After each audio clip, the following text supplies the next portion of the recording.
শেখ হাসিনা খুনি, শেখ হাসিনা ফ্যাসিস্ট, শেখ হাসিনা স্বৈরাচার, আরো 101টা উপাধি আছে তার বিরুদ্ধে এই মুহূর্তে মেনে নিলাম। কিন্তু শেখ হাসিনা একজন খারাপ মা ছিলেন না।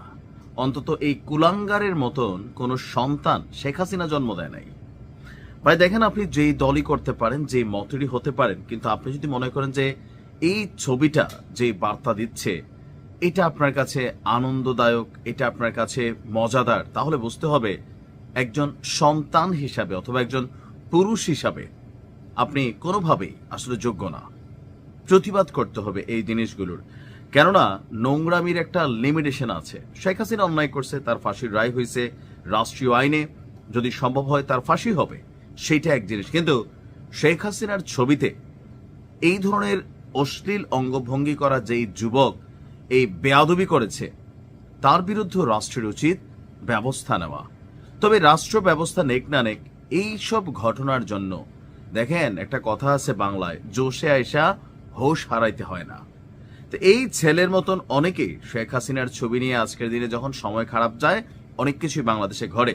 তবে এই ধরনের নোংরামি অতীতে অন্য কোনো রাজনৈতিক নেত্রীর সাথে আমার মনে হয় না যে এইরকম দুঃসাহস দেখানোর মতন কেউ সাহস পাইছে। রাজনীতির মতো চলছে। বেগম খালেদা জিয়ার শেখ হাসিনা জেল খাটাইছেন, জামাতের অনেককে ফাঁসি দিয়েছেন, সব ঠিক আছে, কিন্তু এই ধরনের অশ্লীল নোংরামি জাতীয় পর্যায়ের কোনো রাজনীতিবিদকে নিয়ে করার দুঃসাহস এই বাংলাদেশ দেখা নাই।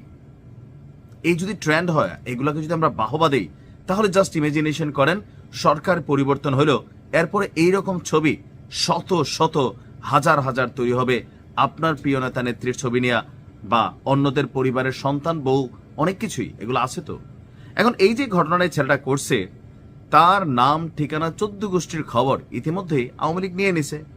কারণ তার এলাকায় কি আওয়ামী লীগ করে মানুষ নেই, ছাত্রলীগ করে মানুষ নাই, যুবলীগ করে মানুষ নাই, তারাই তো তার নাম ঠিকানা 14 গোষ্ঠীর ডিটেলস ডাটা দিয়ে দিছে। এখন এই ছেলেটার জন্য তার পরিবার কি বিপদে পড়বে না? মানে সরকার পতন পরিবর্তন বাদ দেন, মানে এই সময়ের মধ্যে তো যদি আওয়ামী লীগ একটা দল, তাই না, তারা এখন কার্যক্রম নিষেধাজ্ঞা দেওয়া আছে, কিন্তু তারা যদি মনে করে যে ছেলেটারে ক্ষতিগ্রস্ত করবে, তার পরিবারকে ক্ষতিগ্রস্ত করবে, এটা কি করবে না? এখন যদি এরকম ঘটনা ঘটে, এটার দায়ভারটা কার? আমাদের ইয়াং জেনারেশনের মধ্যে একটা জেনারেশন চরম লেভেলের বেয়াদব হইয়া আপনারা জন্ম নিচ্ছেন বা বড় হচ্ছেন। আমি অনেকেরই দেখি নামের আগে মোহাম্মদ আছে, মুসলিম আছে, বা অনেকে ইসলামিক দলও করেন, কিন্তু এই ধরনের ছবি বা এই ধরনের অ্যাক্টিভিটিস আপনারা এগুলাকে বাহবা দেন, নিজেরাও এগুলা শেয়ার করেন। তো আপনার আম্মারে নিয়া, আপনার বউরে নিয়া, আপনার বোনরে নিয়া, আপনার মেয়েরে নিয়া যদি এরকম একটা ছবি দেয়, তাহলে আপনার কাছে কেমন লাগবে? দেখেন, শেখ হাসিনার বিষয়টা এই কারণে বললাম যে এই বার্তাগুলো না খুবই খারাপ বার্তা হিসেবে তৈরি হচ্ছে। শেখ হাসিনার বিরুদ্ধে 101টা মামলা আরো করেন, ফাঁসিতে ঝুলাই দেন, রাষ্ট্রের আইন অনুযায়ী ন্যায় বিচার যেটা হবে সেটা সে পাবে। আমার এখানে কোনো অ্যালার্জি নাই। অ্যালার্জি হচ্ছে এই ধরনের নোংরামিগুলোকে প্রটোকল করা, প্রশ্রয় দেওয়া।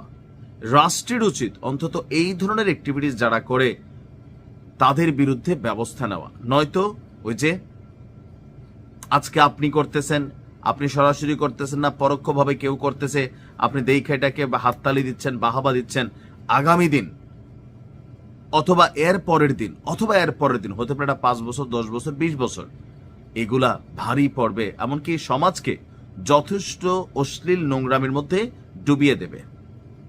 আমি মনে করি এটা নিয়ে সবার প্রতিবাদ করা উচিত।